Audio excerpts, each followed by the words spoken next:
大家好，欢迎来到农村美食课堂。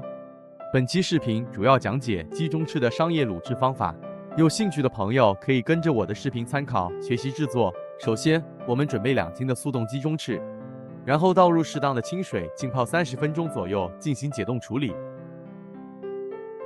解冻过后，用清水把表面的脏物清洗干净，建议清洗2到3次，彻底把表面的杂质和淤血清洗干净，沥干水分备用。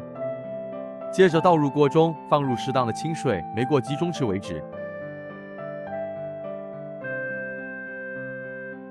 然后放入5克生姜片，10克高度白酒。接着开大火烧开焯水2到3分钟处理，把鸡中翅的淤血杂质全部焯水出来。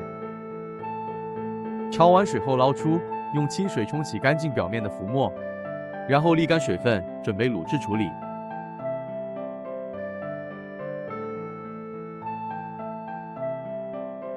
准备好的卤水放入10克生姜片，香葱节10克提鲜，可以放也可以不放。接着倒入50克的冰糖粒，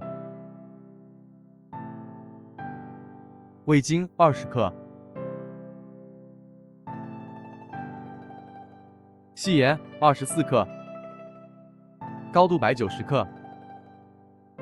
然后把准备好的香料包打包处理，放入卤水中。具体香料配方请看第1节视频教程。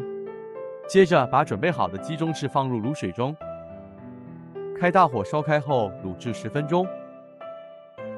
经过10分钟的卤制后，关火焖至15分钟即可。最后把卤制好的鸡中翅用过滤捞全部捞出即成。这个时候5香卤鸡中翅就已经做好了。本期视频就讲解到这里，下期视频讲解鸡腿的卤制方法。我们下期视频再见。